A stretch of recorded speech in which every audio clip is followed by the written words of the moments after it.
Hello, everyone, and welcome into crushthestreet.com. I'm Kenneth Amadori, and I'm joined today with a returning guest, someone who's been on the show a number of times, and somebody that I really respect. He's someone that's unfiltered. He really speaks his mind, truly. I watched him during Hurricane Irma just be so candid, so transparent, just communicating and being open with his audience about what is going on in his life at the moment, dealing with a real life tragedy or catastrophe, even though it ended up being fine. But such a personable guy, Jay Snip of Realist News. He's got a great YouTube channel and someone who covers the news unfiltered, and that's what I love about him. Jay Snip, Joe, thanks for coming on Crush the Street with me today. Hey, it's a pleasure to be back. It's been a while. I know you guys were reaching out. Let's chat. It's been a little while, and I'm out in the middle of like the Southwest doing some treasure hunting and exploration out there. And I'm like, I can't really do that right now, but that's like I'll be back in a freaking month, So yeah, I was looking forward to coming back on. It's been a while, but it's been some exciting times. And I was gonna say, you say well respected. I'm like, I don't know about some of those comments in the comment section, boy. Seems like anyone that has a YouTube channel these days, boy, there's some people that just give you hell no matter what. It is what it is. But it's all the good comments make up for the bad. So yeah, I think that there's a few people that might appreciate me a little bit. Yeah. Well, my goodness, look at what's going on with Tony Robbins at the moment. He's just getting slammed by BuzzFeed, and it's just unreal. Like, he's helped literally over the course of 40 years of doing, he's been helping millions and millions of people, and you have one or two complaints out of millions, and that's what surfaces to the top. Yep. And that's what everyone hears and is now seeing, and he's just really putting a lot of pressure and stress on him at the moment. But it's just the nature of bad information, negative information, that seems to come to the top. But focus on the positive and just keep doing what you're doing. I appreciate the work that you do. Yep, so. Yeah, I appreciate it. Yep, I'm with you on that. All right, we got to touch crypto. The last time we talked, it was in the middle of the bear market, and we were talking about, hey, the value that there is in crypto and Bitcoin and some of these other projects. And of course, it was harder for people to have the foresight to understand that when it just seemed like this bear market was never going to end. Was it going to stop at 3,000? Was it going to stop at 1,000? Was it going to correct to $500? Fundamentally, we never really believed that's the value of Bitcoin if we use that as our benchmark. But we know that bear markets and markets in general can be irrational. But here we are, we're hitting $8,000. I know we're coming off of that a little bit here. Again, looking at Bitcoin as the benchmark. But what's going on? I mean, what are your thoughts here, Joe? Well, I think it was kind of like last time we talked. It's like, look, it's a bear market. This is the crypto world. The ups are great and exhilarating, but the downs can be gut-wrenching, make you want to throw up, throw in the towel. And the bottom line was people should be buying more. Now, if you already put in all you could put in back then, and you're like, I'm not dipping into my bank account anymore, probably because people are nervous. I'm with you, but leave your stash at least. Don't go and just panic sell because you think at the end of the world is. I'm like, we've been hearing the end of the world for Bitcoin for years now. Every cycle, every time there's a big bear cycle that comes in, oh, it's the end of Bitcoin, then it rebounds again. And last time on the way down, it was like 6,000. We're not going to go below 6. Don't worry, we won't go below 6. I'm like, I don't know. Never say never, people. It can go where it needs to go. A lot of money pushing it around. So, of course, it went down to 5s. Then, the experts, it's not going below 40-something hundred and get hit 4, then 3, or 30. I think it was actually 3,100 something change maybe was the low, if I recall. But, yeah, then all of a sudden, oh, well, we might go to 25. We might go to 1,800, And, yeah, there's charts that could support that. But it's like the market will figure out the equilibrium. Like, it'll figure out where it needs to go. And like you told me a minute ago before we started recording, you were buying under a certain price. Like, hey, I'm going to buy more. And you said something we all know. I should have bought more. And it's like, yeah, could just about doubled, maybe doubled or tripled depending on when how low you got. But this is the world. This is the crypto world. The ups are great. The downs can be scary, but it seems to always rebound. And this has been going on for years. And I mean, if someone looked at the absolute low back in December, Litecoin $22, Bitcoin Cash 71, Bitcoin 3,100. I mean, these things have just about tripled. Bitcoin, not quite.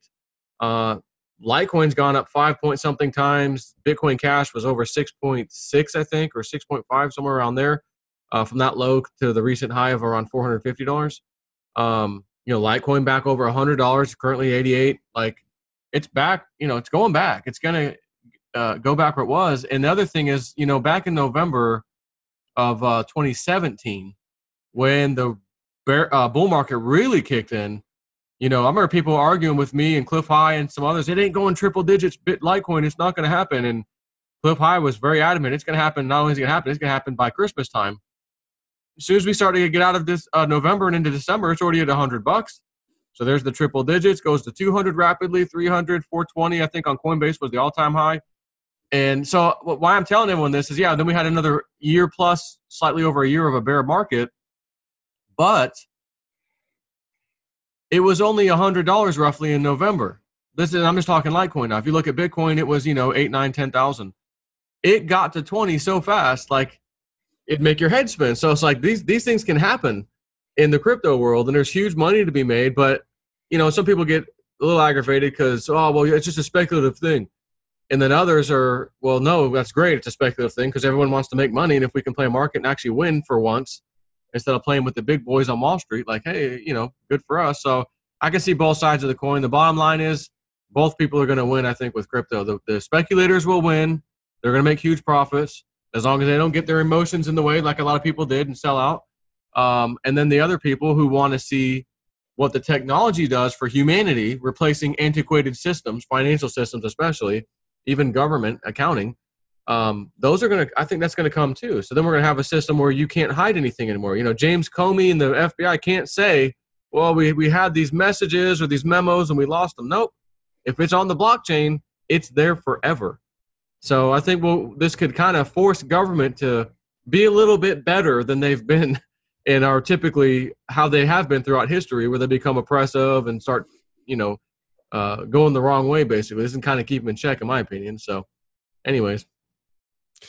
Joe, what are your thoughts on gold as it compares to crypto in light of this bounce off the low we've seen? Crypto has seemed to steal the spotlight in so many ways from the precious metals sector, rightfully so. You see it in the comments all the time now. Oh, yeah. People are like, I sold my gold. I sold my metal. Gold is antiquated. Gold is a relic, even though it's really only been a couple of years where we've kind of dealt with this suppression, if you will. And gold has been around for thousands of years. So what's the balance of this? And, as it pertains to crypto, largely stealing the spotlight of, the sound money hedge against crisis vehicle. Well, I mean, like you said, gold's been around for thousands of years. It's been money for thousands of years. Same with silver. It's a little brother. Both gold and silver go together. And, recently we'll see it, gold's almost to $1,400 and it gets slammed back down to $1,300, $1,200, $1,250. And it's back nearing 13 again. Same with silver, gets near $16, back down to 14, 15. And, we all know this, the prices are set on the COMEX market, basically Wall Street. And they rig the prices through these paper derivatives contracts. It's a nonsense game, but they've got to control it. Governments have to control the price of competing currencies. And since gold and silver have been currencies for so long, that's a kind of a thermometer to some of the countries out there, especially ours, money.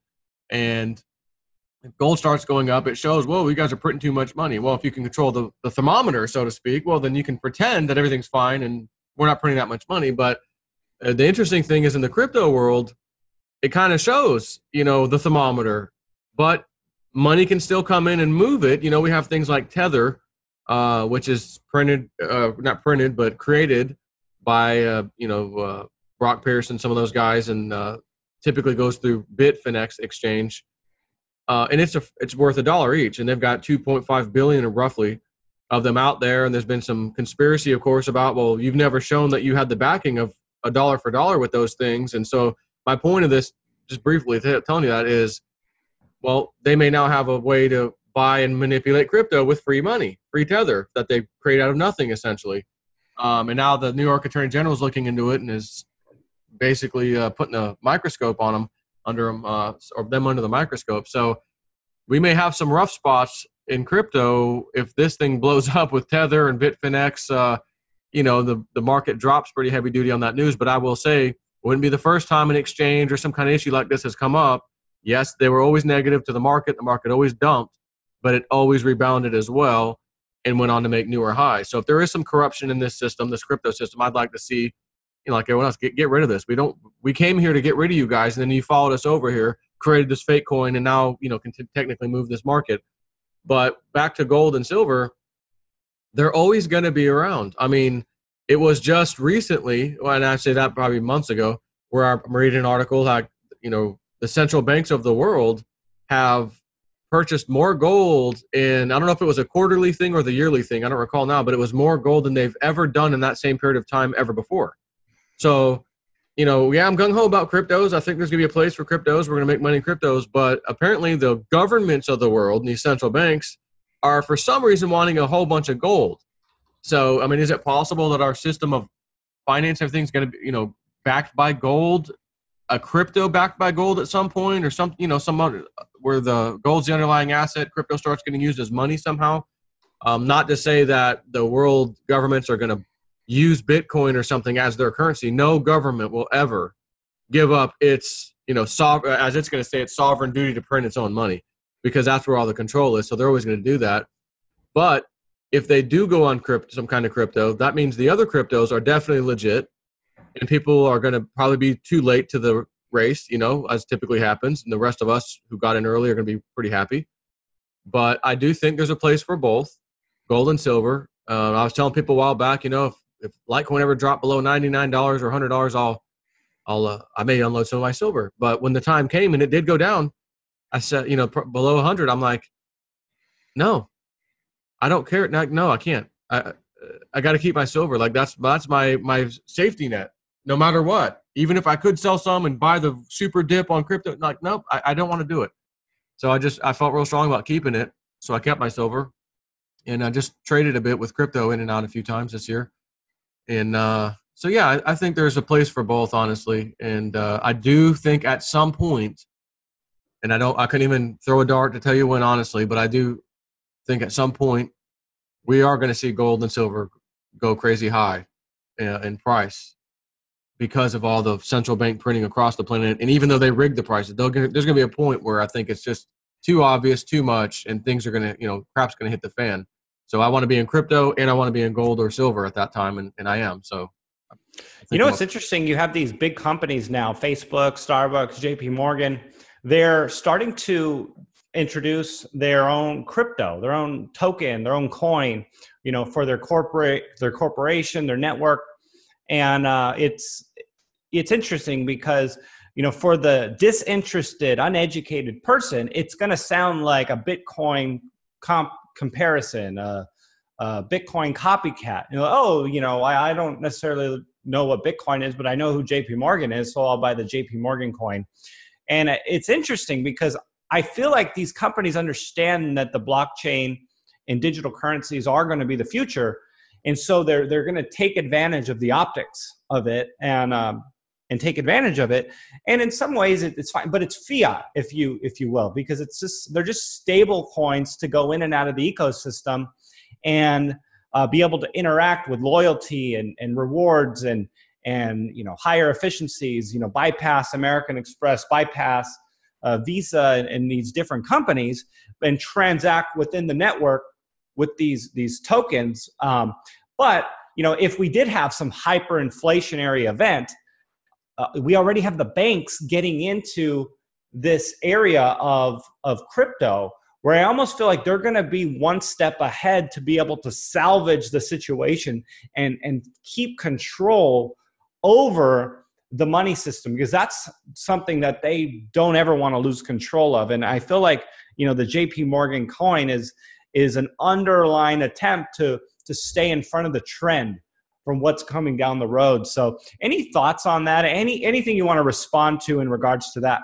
Yeah, I would agree. I don't know that I would say, and I don't think you said this, but just to be clear to anyone listening, I don't think we're expecting you or I that JP Morgan coin is going to be the new dollar. But I think what you maybe you're alluding to, and I would agree, is like, you sell anything online, you swipe a card, the whole world uses a card. There's a 3% roughly, 2 point something percent fee, whatever it is, that everyone has to get charged no matter what. That's why you walk in a store and they're like, we don't take cards unless you spend $5 or more because of the fee, our profit's gone, whatever. So I do think JP Morgan might be positioning itself to be that middleman fee. And the thing here, though, is even if they are, they do still have to compete with some of these other coins out there, whether it's Ripple or Digibyte or whatever. Pick a coin, Litecoin. Although I don't think Litecoin would probably be in there, but they're going to have to compete with a space in which most of us say, and including these crypto companies say, we're here to get rid of that fee. Use our blockchain. The fee is basically what the fee is on the blockchain for everybody, and it's a fraction of a fraction of a fraction of what you used to pay. So if JP Morgan wants to take that spot, JP Morgan's going to have to come way down on what fees they charge to use that JP Morgan coin blockchain. Because if that's the case, other vendor, anyone that's got a credit card machine is going to say, well, I don't want to use the JP Morgan coin. I want to use Ripple or something, something else that can communicate because it's way cheaper. So it'll be a good, healthy thing of competition. What we see these days for competition, for example, the oil companies or the banks, but let's just say the oil companies is, oh yeah, there's competition. There's 3 or 4, oil companies, but they're all charging the hell out of us for, gas for something that many of the times they can get for, $1 or so out, per, instead of 3, 4, whatever you're paying for a gallon. Theoretically, we could have gas for like, well under $1, but they all are, kind of in cahoots with each other. So, oh yeah, there's competition. We're all just going to keep jacking the prices up. Oh, okay.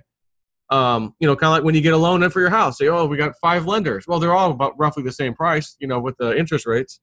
So what I like about blockchain is they come in and get rid of all these damn middlemen and just, hey, there's no real fee. We're not charging a fee. The blockchain is the blockchain. Everyone that has a computer or a node of this current blockchain, whatever the coin is, you're essentially allowing the rest of the world to commerce like together. So it's like, it's just going to take over if these guys aren't careful. So I think they realize that, so they have to get in.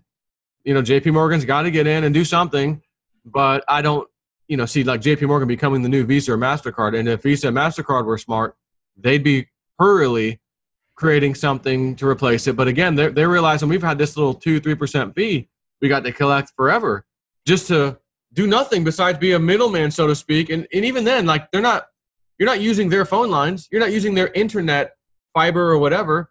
There's just a communication system that goes through Visa, MasterCard for the credit card system or debit card system. That's it.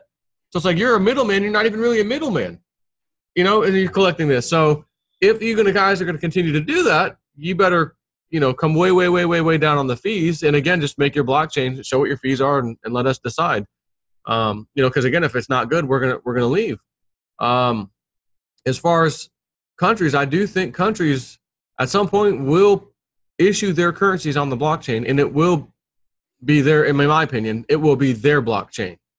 So they may take the open source code from Bitcoin or Litecoin or Digibyte or whoever and say, oh, we like that one. We're going to use that one. And of course, their system will be probably kind of like Ripple, where they can add money later on if they need to, because how governments like to do that. But that's kind of anti-blockchain, technically speaking. It should be a certain number of coins, and then they fractionalize off as things grow. But a government is government. Like you said, they're going to always want to maintain control of that money system, so they have to do what they have to do. But it's also an out, I think, for them to deal with all the unfunded liabilities that every country has. We're massively up to our eyeballs in debt. And then we have all this off the record, basically, debt that we don't really talk about. This is the official number, but over here is like 4 or 5 times that amount that still has to be dealt with. So I think our governments, maybe America in particular, I don't know, will find a nice stealth way to kind of deal with that stuff and transition everyone off onto the blockchain while that's kind of, building up, and they'll just keep printing more money until, we have some major problems. And then all of a sudden the blockchain will be there to kind of save us, so to speak. And by that time, people are already going to know about it because they're going to be using it for other things. And we got years, in my opinion, many, many years from now. But I think that's what will ultimately happen if I had to, throw a dart, my opinion out there. Yeah, no, I would agree with you on that. And it's interesting the way the governments go and the extremes that they go to. You started reminding me about gold, and the dollar being backed by precious metals. And the problem with that system is that it wasn't immutable. They were able to take the dollar off of the gold standard at the switch of a button, right? Yeah. So what's the point of having a gold standard if they can take it away at any point? It's still the faith in the country and the stability of the country if there's this opt-out button at any time they want to get away from it, as opposed to, let's say, what we have with Bitcoin or gold itself. There is no opt-out. There is no way to change it. There's no way to mess it up, if you will. Right. Which is very powerful, and which is why I think a lot of people, there's going to be a lot of misinformation, a lot of confusion about everything going forward, because there's going to be this campaign to confuse people and to, conflate Bitcoin because it's blockchain with, a government issued blockchain currency, and cause people to think it's the same thing when they're completely different. One will be able to be centralized and controlled, and the other one is its own thing. Power in the hands of the people, not power in the hands of the government. Yep. And I think we'll see at some point the stock market and, shares of a company will be obsolete. It'll be gone in favor of crypto. Like we've heard already, you have an IPO, initial public offering, and then we have the ICO, initial coin offering, which really got big in 2017 when the whole thing took off with cryptos. But I think that's what you'll start hearing from now. And even if they want to call it an IPO still, you could, but it would be on the blockchain. And I could sit here from my computer and say, oh, just send some Ethereum or Litecoin or Bitcoin or whatever coin to that company, and I get so many, shares or cryptos back. It'll be the new way. The one thing that needs to change, though, is currently being an accredited investor. This nonsense where, you got to show you've got 200 something thousand worth of liquidity or liquid assets or whatever, and then you can invest in something. Well, last time I checked, I'm an adult and it's my effing money. And if I want to invest in something, damn it, I'll take the chance. I'll take the risk. I know there's risk involved, whether I'm making 200,000 or not making, but I have 200,000, in proof that I've got to be an accredited investor or not. Or if I've only got $1,000, what's the difference? Even if I've got $200,000, but I'm only willing to put 1,000 into something. And maybe I, who am not a accredited investor, also have $1,000. I don't have 200, but I got 1,000 just like you do. And I also want to invest. What difference does it make because you happen to have, 200K of net worth available or liquidity or whatever that you could show. And I don't. Like, they need to back off that. And I think cryptos may start putting some pressure on that. So if they can change those rules, that'll be great, because then the mom and pops can come in, all of us can come in, and not worry about the Security and Exchange Commission coming in. Oh, well, the company, you're not allowed to issue an ICO or do an IPO or whatever because this might be a security, and since it's a security, blah blah blah, you have to do it this way. And I understand there needs to be regulation, and that's okay. Just do the right thing, do your ICO right, but let people invest who want to invest. That's the good thing. You could maybe only want to put $10 in, $50, $100, $1,000, whatever it is. Back in the day, I always talk about Amazon when it was $1 to $2 a share. What if someone put $100 in and got 100 shares? Well, the thing went up to $1,700. Therefore, 1,700 times 100. That's what you would have got off that little tiny investment. So, you got to be an accredited investor to play this game. I think they need to get rid of that.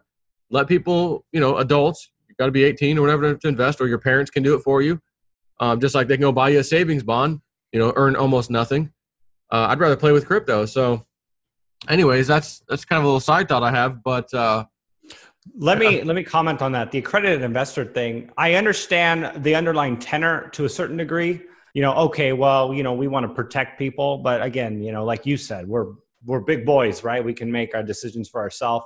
Right. But it's also it keeps people who want to grow their investment outside of the possibility of investing into really good investments, and really good vehicles, right, that are essentially only for the rich, right? It's like this whole idea of why the rich continue to get richer is that there's certain investments that are only for them. And I mean, that was interesting. I remember calling JP Morgan to see what it would be like to become one of their big clients, to put some money with them. Like the minimum investment that they would require is $10 million for you to be able to invest your money with JP Morgan. I just thought that was interesting, just to gather that information from them. So it's like, the rich getting richer and being excluding everyone else from these opportunities, which is, backwards in so many ways. So yeah, I just have a feeling that'll change. I don't have no proof, but I just have a feeling with crypto and stuff that there's gonna be pressure. People are gonna say, yeah, hey, we want to invest. We have these little wallet platforms. We can do it from our house. It's easy. Like we're in charge. Like, hey, back off on that. I think we may shockingly see that they do at some point. I don't know. I could be wrong, but I just feel like we're gonna see that at some point. We're gonna make some progress finally, and not this old system like it's been where like you said, the rich get richer. It's a big club. I always like to use George Carlin's phrase, it's a big effing club and you ain't in it, because he's right, but we just want, we want to kind of join. Can we join a little bit of the club? Like let us invest in some stuff. Let us handle our own money. Like it's our money. Don't tell me like it's our food. If I want to eat trash and trash my body, it's still my decision. But don't tell me you can't have sodas in the city. We're gonna have to charge a soda tax, a sugar tax. Like get the hell out of here with that stuff. We need freedom, not more of this garbage. Right. So true.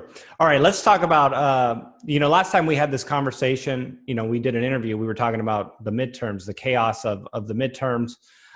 In Florida, you had the DeSantis versus Gillum, and there was a lot of misinformation on what was going on with that. And sure enough, DeSantis won. And then, Scott versus Nelson race. I mean, those were the two big ones that were going on in Florida. And you had the Republicans come out in front, even surrounding this large misinformation campaign coming out.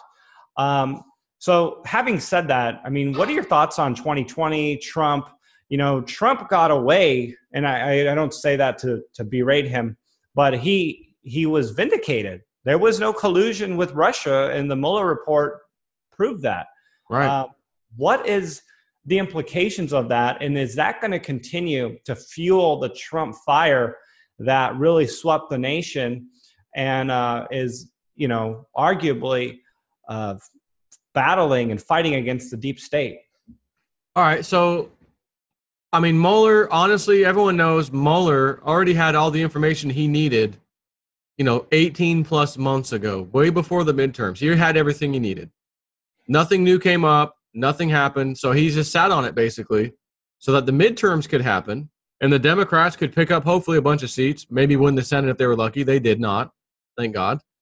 And like you said, we had, the polls, which in 2016, when we had the election, the polls were showing Hillary Clinton, 95% chance. There's not a chance in hell Donald Trump will win. Then he won. So the polls got it wrong. And I kind of argued with the guy at work. I said, every poll in the country got it wrong.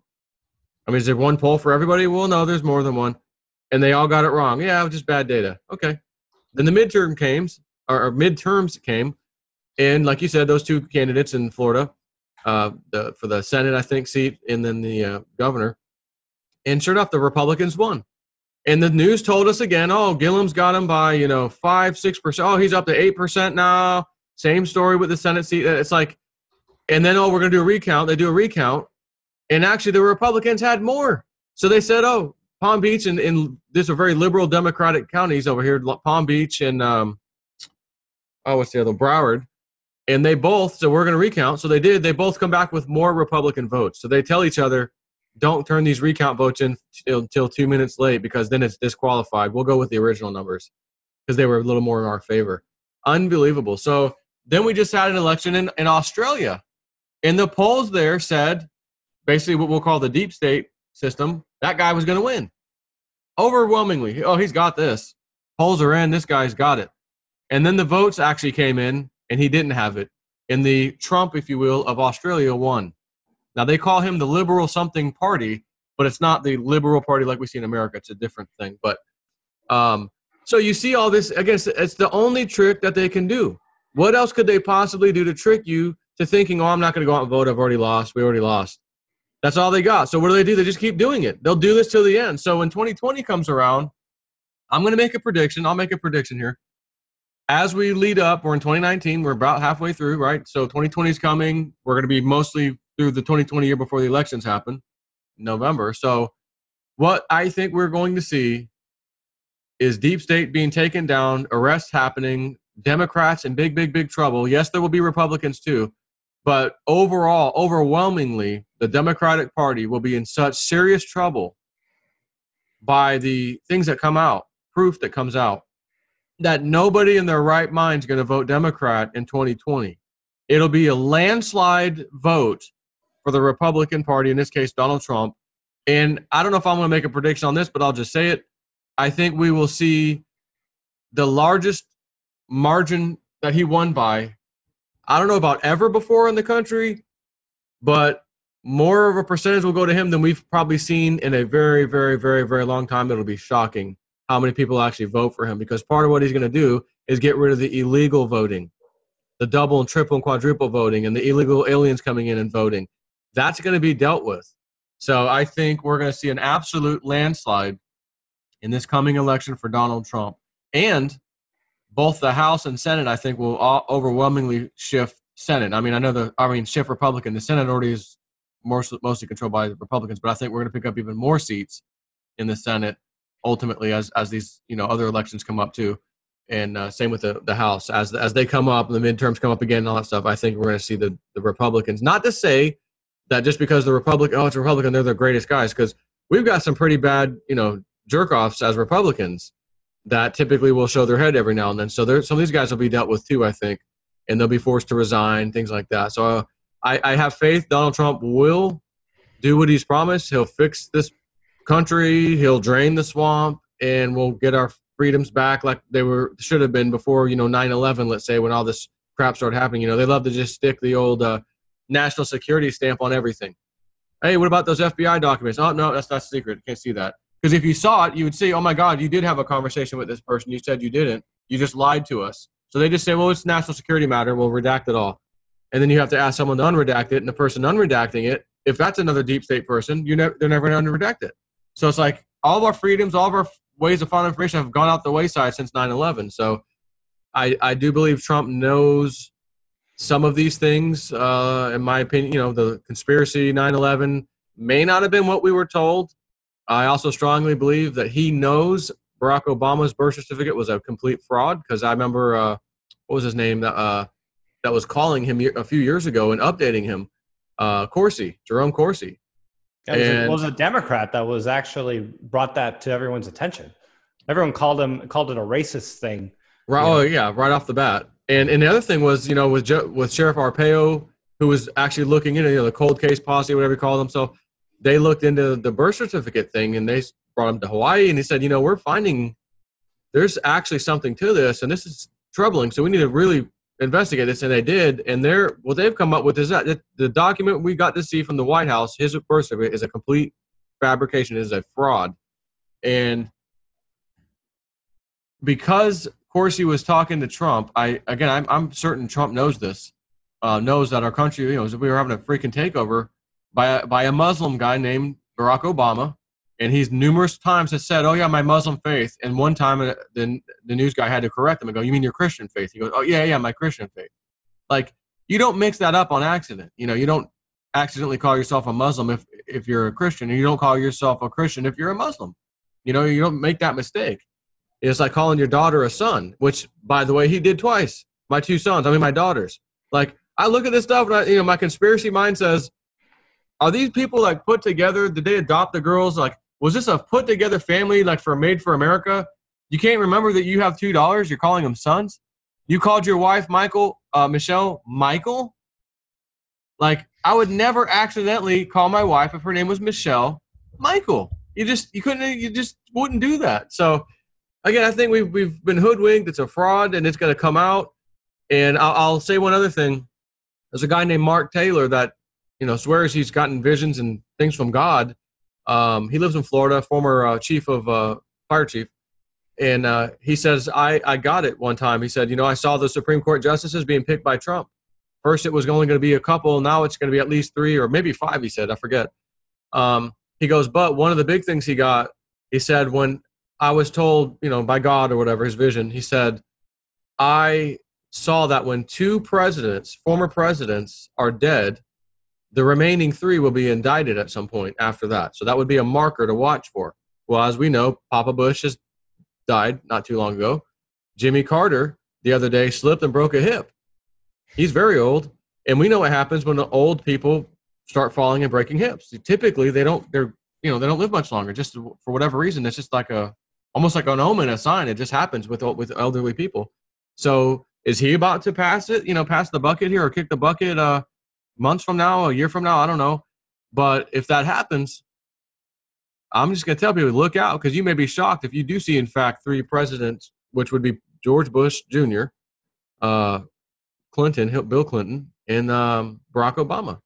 So I thought, well, the guy may be right. I believe him, actually. I think what he said is going to actually happen. So we're going to turn the corner at some point. Trump's got a lot to deal with to undo what these people have been doing. And I hope he's successful. Joe, I was watching Hillary Clinton on one of these comedy shows, these political comedy shows, right? Yeah. The Daily Show and Jimmy Kimmel. And I just watched her talking about how the Russian interference with the campaign was the reason why she lost. And she was of course acting like she was above it, but her biggest concern was that, future candidates might have to deal with what she dealt with, and lose at the hands of Russian interference. And I was just kind of blown away by this. She's tried so many times. The American people in many ways rejected her. She's been a total fraud. She's been anti-American in so many ways. And yet she has this arrogance about her that's like, oh, hey, I lost because of Russian interference in our election, not because Donald Trump beat her. Right. What are your thoughts on this? How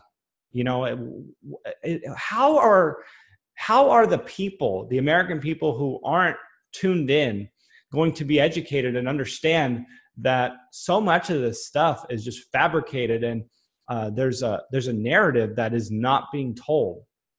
Well, think about it. Every time there's an election, they're every 4 years, and many times the president will win 2 terms. So let's just think about this for a minute. Barack Obama got in 2008. He got his 2 terms. So the internet, while kind of got going in the 90s, I like to usually say the turn of the century, because that's kind of when high speed came out around the year 2000. Not that everybody had it, but people started getting online, and so we've only had a few elections since the internet's been around, right? Let's just call it 4 elections, 3 to 4 elections since the internet's been around, and we all can transfer information. Well, YouTube didn't come out until 2005 or 6. Then it was bought by Google, of course, because they probably saw that this is a medium for people to communicate, and we need control over everything, so they bought them out. And as we see, like me, I'm getting hammered by YouTube all the time and strike for nothing, and I got to appeal it, and I'm on a second appeal now, and they haven't even answered me in like 20 days.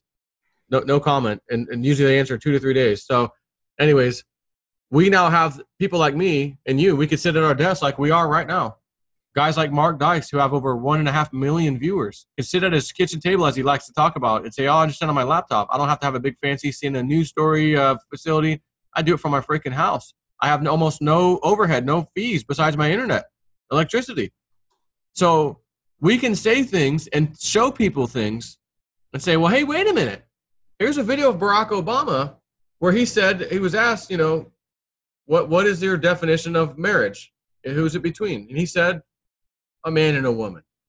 Oh, great. So he got the vote. Oh, yeah, he's my guy. He votes. That's what I think. But later on, he turns around. No, gay men can go ahead and get married. Again, they passed the law and he signed it. Now you can go to certain states and all that and get married and all that. Although not necessarily him, but he was totally for it all of a sudden. Hillary Clinton, I'm not for gays. No, it's just, and then all of a sudden, I'm running for president. Now I'm for gays. And the gays believe her. Oh, okay, we're going to vote for her because she's for that. But Trump isn't, so to speak. Well, he didn't say he wasn't. But again, it's just, when are people going to learn? Like, they're lying to you. So the point is here now. Well, I can show you on my YouTube video. Hey, guys, check this out. Here's the video clip from Hillary or Barack or whoever back in 2000, whatever the year. check it out. Here's them saying this. And here's them today completely going the opposite way. Not even admitting that they said it previously, because the news person who's questioning them isn't a real news journalist. They are sending them loaded questions, because if they're a real journalist, they would be asking them, well, wait a minute. You said this in 2003 or 4 or 5 or 6 or whatever, and now you're saying, what changed? Why do you change your opinion? And at least give them the chance to explain themselves. Well, they won't even do that. They will simply just roll with the question as if it was the first time they're being asked. So guys like me, Mark Dice, whoever, can put that in front of people and say, look, you're being lied to. They said this. They're a freaking liar. By the way, here's something they did that was illegal. Look at how the FBI covered it up. Here's the documentation. Here's the court case. Like, here's all this stuff. You just have to look at it. We never had the power as the people, because we had to turn on our TV and let the news media tell us, oh, here's what's going on. And if they wanted to do a political hit job on somebody like Ron Paul, that's what they did. This guy can't be elected. He's unelectable. Ron Paul, there's no way. I would have loved to have Ron Paul as a president. I would love if Donald Trump said, you know what, the second time I love Pence, but Pence, I want Ron Paul in here. Oh, my God. I think you would see an unbelievable landslide victory. I mean, he's going to win anyways, I think. But, like, we have the power now.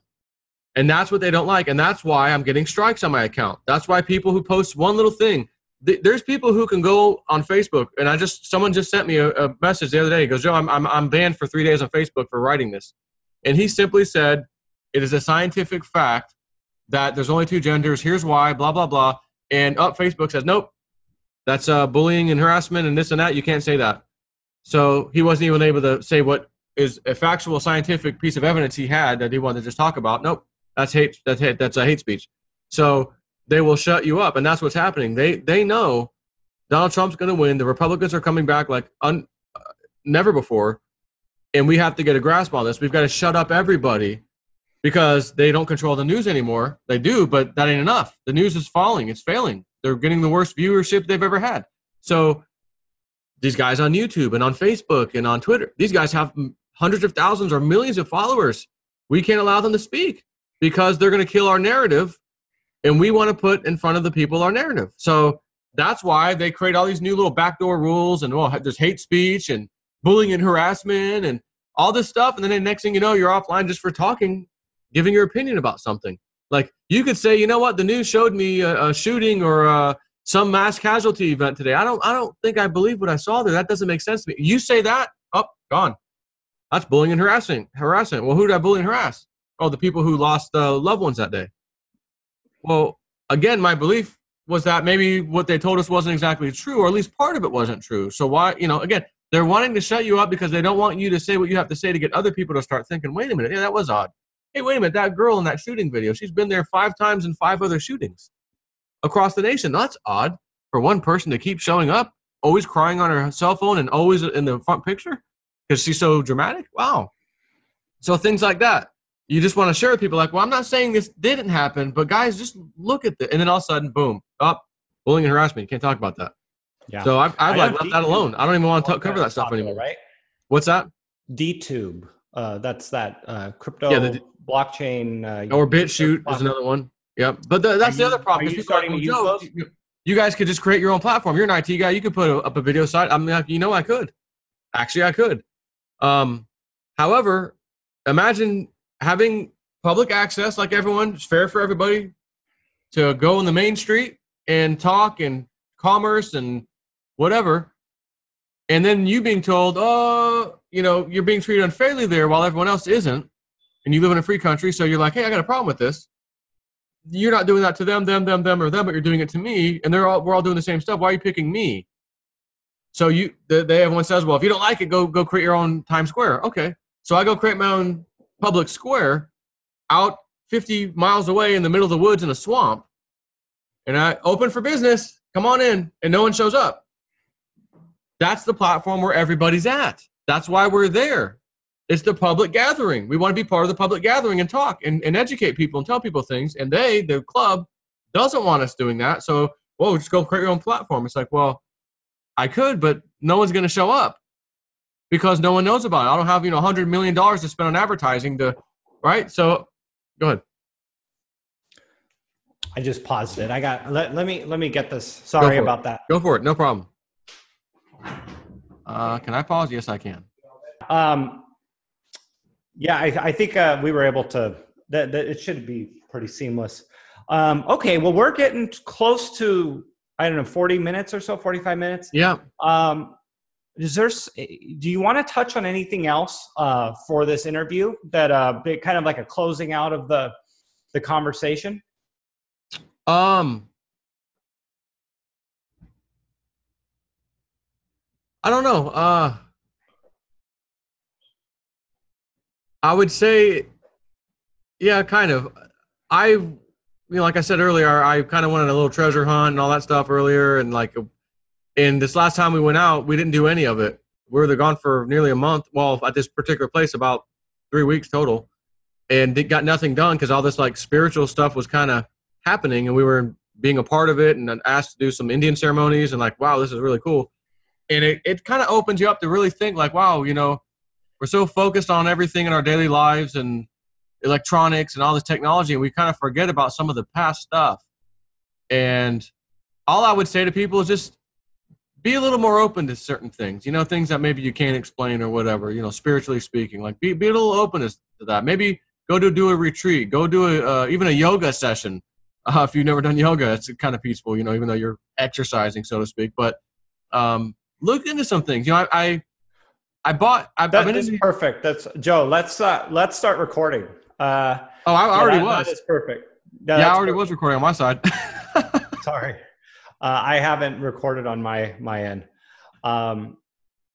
Okay, let me hit play here, and we'll keep it going. Joe, it's crazy the things that we're talking about and how different the world is. And, things are obviously changing at rapid pace with technology, AI, the economy, the manipulation. And I want to get some of your closing thoughts, moving forward, happiness, being able to just take all of this in and live your life, because each day we live, of course, is one day closer to the grave, right? And I feel like a lot of us sometimes, I've been guilty of this. It's like we're invested for, the earth to ultimately turn into an ice ball, right? We got these inevitabilities, all these things that are going to happen, but, we don't know when it's going to happen. And it might be years and years down the line. Meanwhile, our body's decaying ultimately, and we're one day closer to the grave. So just what are your thoughts in general as to, how we take all this information in and then, continue to live our life? Yeah. I mean, I try to tell people, don't be too scared about, the end of the world or any of that stuff. But yeah, you can see the writing on the wall on some things, and you have to ask yourself, well, how's this going to end? Like, how's the financial system going to not implode at some point? So yeah, we got to take measures. I like cryptos. I like precious metals. That's my thing. But I don't just get hung up and I got to hoard it. Nah, I got to go live in the middle of nowhere. And no, you could kind of back off of that stuff. Sure, it's just some prepper things you could do. Have a food storage. It's not a bad idea. Have a generator for your house. Not a bad idea. But don't let it consume you. Just live your life. I feel we have a president in charge now that's going to help fix things in America. We're going to see some good times, but I do think we're going to have some bad times too, because this stuff has to get dealt with. The transition will be whatever it is. So hopefully it's not too bad, but just don't get caught up in it. Live your life, enjoy your family. That's it, really. Well, you had an interesting experience, right? You were telling me about this retreat you went on, and tell me a little as we close out this interview here. Tell us about that experience, kind of what you learned, and what insight that gave you for just your own life, and maybe what you would like to share with other people. Yeah, I just we went on this little treasure hunt thing, and didn't do any treasure hunting, and because this stuff on the woo-woo side, the spiritual stuff was kind of knocking on our door, and we were like, well, that's the path, the universe or whatever wants us to follow right now. Let's go ahead and do it. And we were invited to do some Native American rituals, like drumming, and meeting some of these people, and them inviting us to their house. We were kind of strangers to them, and just an experience. And then you can feel something's happening. Can't see it, but you can feel it's there. And then after all, this 3 weeks I was there, all these interesting things I went through, and I brought my wife up to the last week. She got to experience some. We were like, we need to kind of take a step back sometimes. We're all about technology and everything moving forward, but it's like, I think we need to take a step back and maybe get a little more spiritual, and work on that a little bit ourselves. And how I could tell everyone to do that, I mean, each person kind of has their own thing. All of a sudden, recently, I've been into, I don't know where it even came from, but these singing bowls, these little metal bowls you tap and they ring and they make these beautiful sounds and they can have like this healing energy. And yesterday I saw one on eBay. It was a big one, and they're typically, $800-900. And this guy's got it listed for $299. I'm like, well, I'll throw a bid out there. He's got to buy it now for $800, but I'll throw a bid out there. No one else has bid, so it'll end by tomorrow. Tomorrow sometime it ended, yesterday. And I said, well, I'll go ahead. So I ended up winning the thing, and I'm like, oh, he's in Tampa. Says he's in Tampa. Well, that's by me. So I reached out to him. Hey, I know you got $50 shipping fee, but can I just pick the thing up? He's like, yeah, no problem. So I just had to. I'm like, well, it doesn't really matter. I mean, he was going to charge me $25 to ship the shipping fee regardless, plus another $25 if I actually wanted it shipped, because it was like a no local pickup, shipping only. Where he can make a couple extra dollars in the shipping, which is typical. But I'm like, well, I don't mind. I'll pay the little extra fee there. I just want to pick it up. I don't know why the hell I was so adamant, because it's not like I needed the thing. And I already bought a couple of small sets, but I wanted a big one because they really resonate. And you can actually like put it on your back or your lower back or even your head, and it sets you supposedly like your chakras and like resets you. It's really a real peaceful thing that happens. But I just have this thing. I got to go get it from the guy. So I go and pick it up with my wife. I meet the guy, start talking to him for a few minutes, and next thing I know, we're talking for an hour. And I realized, oh, no wonder why I had to pick it up in person. I had to meet this guy, and now I've got his number. We're gonna do some meetup, like spiritual meetup things with some people. He wants to get going. I'm like, oh, perfect. But he goes, Joe, I've been trying to sell this bowl, this singing bowl, for a long time. I'm done with it. I bought it in Nepal when I was there. It's very special. I have a smaller one that I brought with me. I wasn't sure I wanted to get rid of it though. And I said, well, let me look at both. And I said, I'd love to have both of them. He goes, I was hoping that when I sold this bowl, it would be to someone who's going to use it, like really use it. And after talking to you over these last few minutes, you're the guy. I need to pass the torch to you for this. Like, you're the right guy to give this to. And for that reason, I'm going to sell you this other bowl that I thought I might want to hang on to. I think you're going to really put it to use. And I thought, oh, wow, thanks. So I met this guy. We talked for an hour. I don't even want to get into the discussion now of what we talked about, but it was all spiritual stuff. And now I've got another connection that lives locally. I'm going to probably do some meetups with them and do some drumming and things with them, because I learned some of this stuff with these Indian people that really made me feel a different way. And when I was done, like, wow, there's more to life than what we think there is, and the spiritual side that maybe you can't see or touch it. And there was something spiritual that happened to me and my wife on the mountain that I won't say publicly, but after we're done recording, I'll tell you real quick if you want. So that's how I'll end the video. Keep an open mind. Yeah, definitely. That's what you said. Yeah. And that's powerful. Well, everyone, if you want more of Joe, visit his YouTube channel, JSnip4. He's just one of the most up-to-date. He communicates very personally, and even from this interview, just speaks from the heart. And that's one thing you'll get from him, yeah, which I greatly appreciate. So, Joe, thanks for coming on Crush the Street with me today. Anytime. Thanks.